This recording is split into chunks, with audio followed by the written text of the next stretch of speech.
और दृश्य मंगल कामना करने वाला व्रत आज आप कर रहे हैं। बड़े सौभाग्यवती हैं आप, और यह व्रत बड़ा ही पुण्य देने वाला है। अब इस व्रत की विधाएं जो होती हैं, पहले जो निश्चित होता था ये व्रत हमेशा है, ये त्योहार है, वह निश्चित प्रदोष काल पूजा तिथि को कई लोग किया है, 12:30 के लोग के अंतर्गत पूजा किया है, पूरी तिथि के हिसाब से मिलती हुई तिथि किया है। ऐसा तो अष्ट काल तक रहेगा, पूरी आप सब परिपूर्णता है। पूरी नारायण भगवान की जय। स्नान आदि किया, शुद्ध होकर आसन पर पूर्व मुख होकर बैठे, बाएं हाथ में जल लेकर दाहिने हाथ से अपने शरीर को पवित्र करें, और इस प्रकार से दाहिने हाथ में जल लेकर हर काल का व्रत का मानसिक संकल्प करते हुए उमा महेश्वर को पूजन का संकल्प कर भूमि जल पर छोड़ दें। देश कालो संकीर्त नाना नाम गोत्रोहम, अपना नाम लें, अपना गोत्र लें। सौभाग्य कल्याणार्थम हर काल का तीज व्रत प्रदोष काल बेगायाम लक्ष्मी नारायण देवालय समीप स्थित श्रवणंचा महम कारिष्ये। ऐसा करने पर पीत वह काम करते हुए और आसन पर बैठे हुए भक्तों को अभिष्ट फल देने वाली पार्वती का मैं नित्य चिंतन करती हूँ। इसी प्रकार मंदार की माला केश में धारण की हुई दिव्य वस्त्र भूषित ऐसी पार्वती मुंडमाला धारण किए हुए दिगंबर ऐसे शिव का चिंतन करते हुए उमा महेश्वर की मूर्ति पर और पूजन करें। तत्पश्चात अक्षत चावल लेकर के उसको लेकर के उमा महेश्वर का आवाहन पूर्वक आसन प्रदान कर आत्म पंचांग स्नान शोधोदय स्नान कराकर वस्त्र यज्ञोपवीत और पार्वती का श्रृंगार करके गंध चंदन सौभाग्य द्रव्य सुगंधित पुष्प आकर के हाथ में पुष्प अक्षत लेकर पार्वती के प्रत्येक अंग पर चढ़ाएं। उसके बाद धूप दीप नैवेद्य चढ़ाएं, सुपारी दक्षिणा चढ़ाकर श्रृंगार चढ़ाकर आरती पूजा को लेकर पुष्पांजलि लेकर महेश्वर के चरणों में समर्पित करें। पश्चात उमा महेश्वर की मूर्ति के हाथ में चढ़ा करके नमस्कार करें। हे देवी, आप मुझे पुत्र धन सौभाग्य तथा मेरे सभी जरूरतों को पूर्ण करें। इस प्रकार कहकर उमा महेश्वर से प्रार्थना करें। तदनंतर हाथ में जल लेकर अन्नम सुवर्ण पात्रस्थम सवस्त्र फल दक्षिणा वायनम गौरी विप्राय ददामि त्वं प्रीतये सौभाग्यारोग्य कामाय सर्व संपत्समृद्धे गौरी गिरीश तुष्टर्थम वामनं च ददाम्यहम्। हे पार्वती शिव, हमारे सभी कार्यों पर आप सहायक रहें, कृपा करें। ऐसी प्रार्थना करते हुए सौभाग्य पिटारी को ब्राह्मण को समर्पण कर दें। उसके बाद हर काल का व्रत की कथा का ब्राह्मण द्वारा अन्य किसी के द्वारा श्रवण भी कर सकते हैं या स्वयं भी पढ़ सकते हैं। सूत जी कहते हैं, सोनकाद ऋषिगण मदार के फूलों से ये केश वाली दिव्य वस्त्रों से विभूषित पार्वती जी को मुंडमाला में सुशोभित शिव जी को जो दिगंबर वस्त्र विहीन रहते हैं, ऐसे शिव जी को मैं बार बार नमस्कार करता हूँ। आइए सभी आइए, बोले नारायण भगवान की, भोले बाबा की। कर्पूर गौरम हृदयारविंदे भवं भवानी सहितं नमामि। ये सुंदर शिव जी से पार्वती जी ने पूछा। शिव जी से पार्वती जी ने मैया ने पूछा भोले बाबा से, हे महेश्वर, आप आज मुझे कोई गुप्त से गुप्तचर रहस्य की बात बताने की कृपा करें। ऐसी बात है जो सभी धर्मों का सार, अल्प परिश्रम से ही करने योग्य तथा अनंत फलदायिनी कथा का इसमें समावेश हो। यदि आप मुझ पर प्रसन्न हैं तो मुझे बताने की कृपा अवश्य करें। हे स्वामी बताएं। हे प्रभु, मैंने पूर्व जन्म में ऐसा कौन सा तप काम या व्रत किया था जिसके फलस्वरूप आप जैसे त्रिलोक के अधीश्वर अनादि अनंत रूप वाले पति मुझे प्राप्त हुए हैं। कहीं जोड़े में, शादी विवाह में विसंगति ना हो तो मन में बड़ा उत्साह बना रहता है। फिर पूछते हैं, हमारा पुण्य बड़ा उदय है कि हम आपसे मिले, आप हमें मिले। दोनों एक दूसरे को बड़ा प्रेम करते हुए अपनी यात्रा, अपने परिवार का बड़ा सम्यक और परिभाषित करते हैं। तो भगवान जी हैं, उनको तो क्या कहना है। तो शिव जी ने कहा, देवी अब मैं तुमसे सर्वोत्तम व्रत का कथन करता हूँ, क्योंकि तुम मेरी प्रेयसी हो, हमारी तुम वामांगी हो, अर्धांगिनी हो। अतः मैं तुमसे गुप्त व्रत को बताता हूँ। जिस प्रकार ताराओं में चंद्र, ग्रहों में सूर्य, चारों वर्णों में ब्राह्मण, क्षत्रिय, वैश्य और शूद्र में ब्राह्मण, देवों में विष्णु, नदियों में गंगा, पुराणों में महाभारत, वेद ऋग यजु साम, अथर्व में सामवेद, इंद्रियों में मन श्रेष्ठ है, उसी प्रकार पुराणों एवं वेदों का सदस्य उसी प्राचीन व्रत का मैं तुमसे कथन करता हूँ। तुम उसे चित्त से श्रवण करो। अब भोले बाबा कहते हैं कि आप किस प्रकार मेरे मामान में आई हो, तुमने कौन सा तप किया है और मैं कैसे तुम्हें प्राप्त हुआ हूँ, पूरी कथा आपको बता रहा हूँ, आप श्रवण करें। पहले काल की बात है, उसी के प्रभाव से तुमने मेरी पत्नी का स्थान प्राप्त किया है। प्रेषी होने के कारण ही मैं तुमसे इस व्रत को प्रकट करता हूँ। भाद्र मास के शुक्ल पक्ष का हस्त नक्षत्र से युक्त तृतीया तिथि के दिन इस व्रत का अनुष्ठान करने से त्रिविध ताप, दैहिक भौतिक पाप से स्त्रियां मुक्त हो जाती हैं। हे देवी, पूर्व काल में इस महाव्रत को तुमने हिमालय पर्वत पर किया था। उन सभी पर्व वृत्तांतों का मैं तुमसे वर्णन करूंगा। अब पार्वती कहती हैं, भोले बाबा, मैंने इस उत्तम व्रत को किस प्रकार किया था, उन सभी वृत्तांतों को मैं आपके मुख से कमल के श्रवण करना चाहते हूँ। तब शिव जी बोले, पर्वतों में श्रेष्ठ हिमालय नामक एक पर्वत है जो आपके पिता हैं। अनेक प्रकार की भूमि विविध वृक्षों से पर्याप्त है।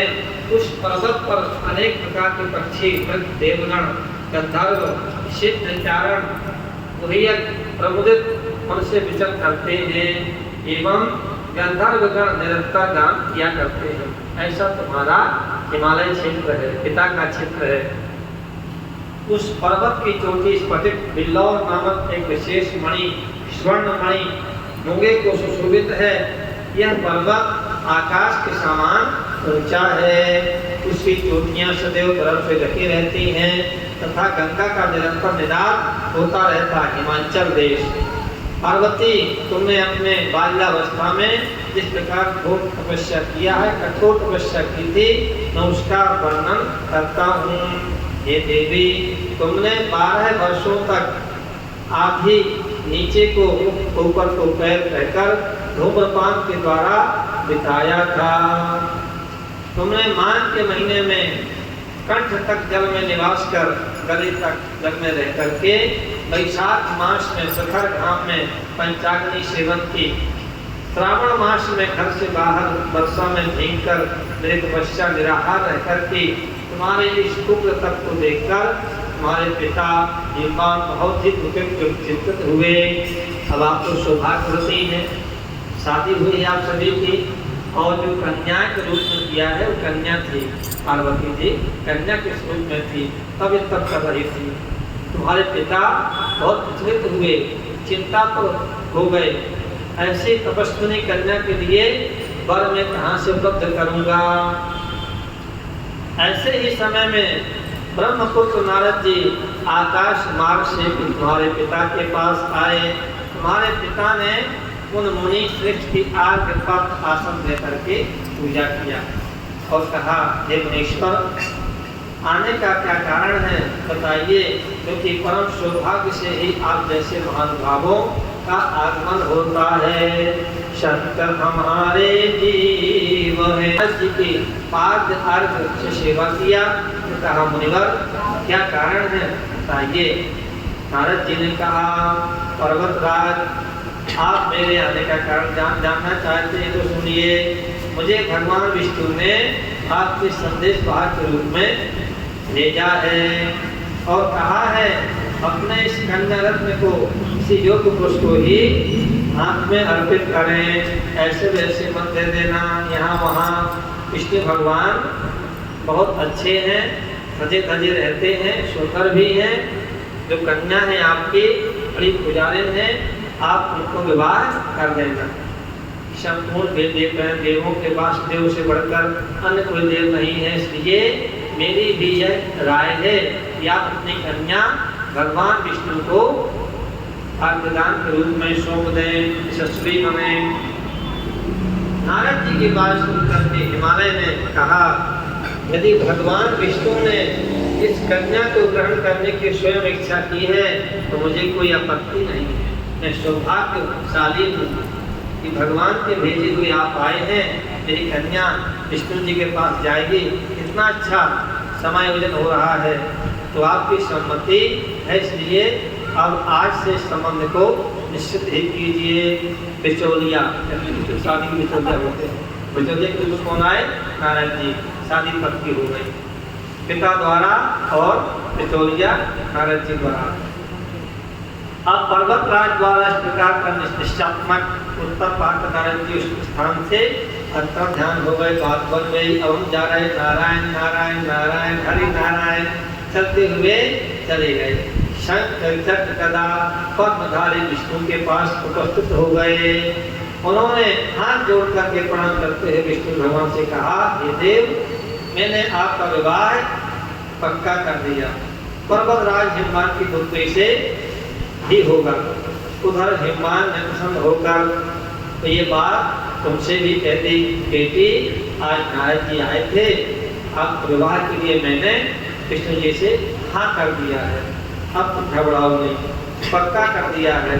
पिता द्वारा ये बात सुनकर के तो अपनी सची के घर चली गई, निराश हो गई, उदास हो गई, हमसे बोली भी नहीं, मतलब पिता से अपने नहीं बोली। और तुम कहाँ गई? अपनी सखी के साथ। तो सखी सहेली भी होना चाहिए, जरूरी है, इससे अपनी आत्मीयता बनी हो, अपनी उदारता बनी हो। तो सब हम जो सुख का कह रहे हैं, तो कहाँ पहुँची? सखी के पास पहुँची, रुदन करते हुए लिपट गई। छूट जा रही है। पूछा सहेली ने, क्या कारण है, कैसे उदास हो, क्या बात हो गई, स्पष्ट करो। सखियों द्वारा आश्वासन पाकर तुमने उत्तर दिया, हे सखी, आप सभी सुनिए, मेरी इच्छा महादेव जी के साथ विवाह करने की है, परंतु मेरे पिता ने मेरी इच्छा के विरुद्ध कार्य किया है, अर्थात उन्होंने विष्णु भगवान के साथ विवाह करने का नारद जी को वचन दे दिया है। इसलिए सखियों, अब मैं अपने इस शरीर का निश्चित रूप से परित्याग करूंगी, अब घर नहीं जाऊंगी। तो सखी ऐसी होनी चाहिए, ना कि लड़ाई भिड़ाई कराए। सखी ने कहा, तुम घबराओ नहीं, तो मेरी बात मानो। सुनकर सखियां ने कहा, तुम घबराओ नहीं, और तुम दोनों ही किसी ऐसे घनघोर वन को निकल चलेंगे जहाँ पर कोई वहाँ नहीं आएगा, तुम्हारे पिता भी नहीं पहुँच पाएंगे। हमेशा बड़ी घनघोर होती है, एक जब तब से नहीं है, अनंतानंद करते हुए अभी पद प्राप्त होता है। तो भगवती पार्वती जी ने सुनाया, उनकी सखियों ने सुन करके मंत्रणा की और कहाँ गई? सुदूर निर्जन वन में प्रवेश कर गई। हमारे पिता हिमवान ने पास पड़ोस में प्रत्येक घरों में तुम्हारी खोजबीन की, यहाँ वहाँ संदेश पहुँचाया। राजा थे हिमवान, राजा थे, सभी अचंभित हो गए। तुम्हारे पिता ने तुम्हें न पाकर मन में संदेह किया, कहीं किसी देवताओं किन्नर आदि ने मेरी पुत्री का अपहरण नहीं कर लिया। या कहीं चली गई, किसी के एक व्याघ्र सिंह ने या किसी के चपेट में आ गई, ऐसा मन में देख करके और नारद जी को क्या जवाब दूंगा मैं। नारद जी आए थे, अब मैं क्या जवाब दूंगा, पहले वचन बदलता हो जाती थी, क्योंकि मैंने विष्णु जी के लिए पुत्र के विवाह का वचन दे दिया था। अब मैं उपहास का पात्र बनूंगा, ऐसा बनूंगा उपहास हो जाएगा मेरा। तब ऐसा सोचते सोचते वे घबराकर मूर्छित हो गए। उनके संज्ञा शून्य होते ही सभी लोग उनके पास एकत्रित होकर और उनकी संभाषण करने लगे। पर्वतार आप अपनी इच्छा मूर्छित अवस्था का कारण बताओ, आप उदास क्यों हो, क्या आपके मन में है बताइए। कुछ स्वस्थ होने के बाद हिमालय पर्वत ने सबसे कहा, मेरी कन्या मेरे घर पर नहीं है, कोई ले गया, कहाँ चली गई, अब मैं किसके पास जाऊं। सर्प ने डस लिया, सिंह ने चपेट में ले लिया, हिंसक पशु ने भक्षण कर लिया, यह मेरे लिए बड़ा दुख का कारण है। ना जाने मेरी पुत्री कहाँ चली गई, अब मैं क्या करूं। ऐसा कहते हुए हिमालय इस प्रकार कांपने लगे जैसे किसी प्रचंड आंधी से वृक्ष हिलते लगते हैं। तत्पश्चात तुम्हारे पिता तुम्हारी खोज में भयानक जंगल में भीतर अग्रसर हुए।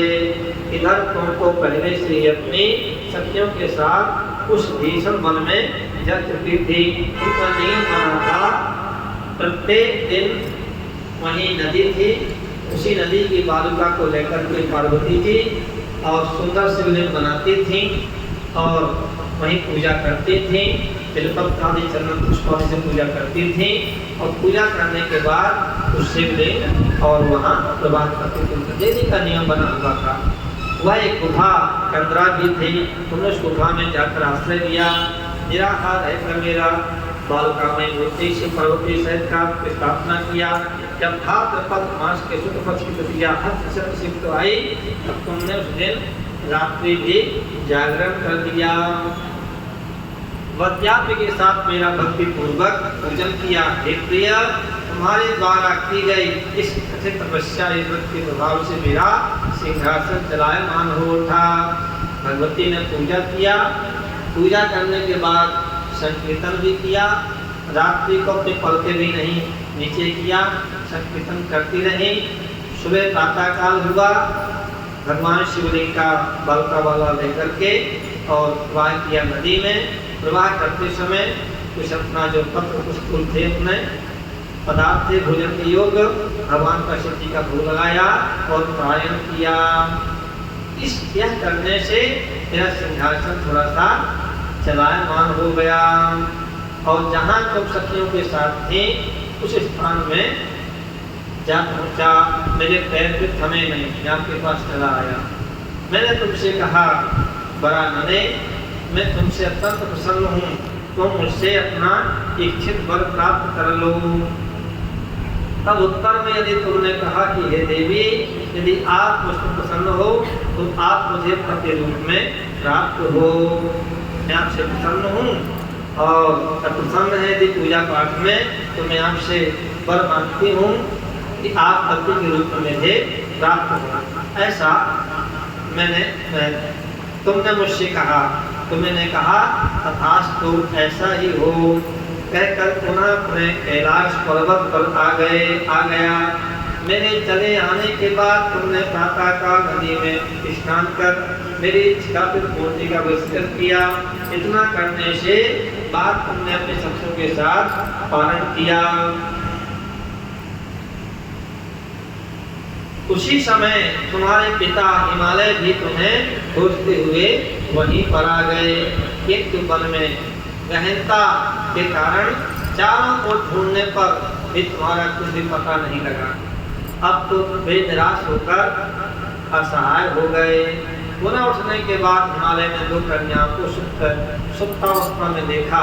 उन्होंने निकट आकर उन्हें गोद में उठा लिया, उदर किया। रोते रोते ही उन्होंने तुमसे पूछा कि तुम इस घनघोर जंगल में किस प्रकार आ पहुंची हो। पिता की बात सुनकर तुमने उनसे कहा, एक मैं अपना विवाह शिव के साथ करना चाहती थी, परंतु मेरी इच्छा के प्रतिकूल आपने विष्णु भगवान से मेरा वैवाहिक संबंध स्थिर कर दिया। इसी कारण से रुष्ट होकर मैं अपने सखियों के साथ गृह का परित्याग कर इस भीषण वन में चली आई हूँ। तो यदि आप मुझे घर ले जाना चाहते हैं तो मुझे वचन दें कि महादेव जी से विवाह करूँगा। आज्ञा दीजिए, मेरे ऐसे ही दृढ़ निश्चय है। क्या करूँ पिताजी, मेरा मन पहले से पिताजी भगवान श्री कृष्ण में लगा हुआ है। जब संकल्प आप न तोड़ो तो पिता होता है, हमेशा पुत्र संतान के लिए अपना जीवन समर्पित कर देता है। तो हिमान ने कहा तथास्तु, ठीक है बेटी, मैं ऐसा ही करूँगा, आप चलिए। और तुम्हें अपने साथ घर वापस ले गए।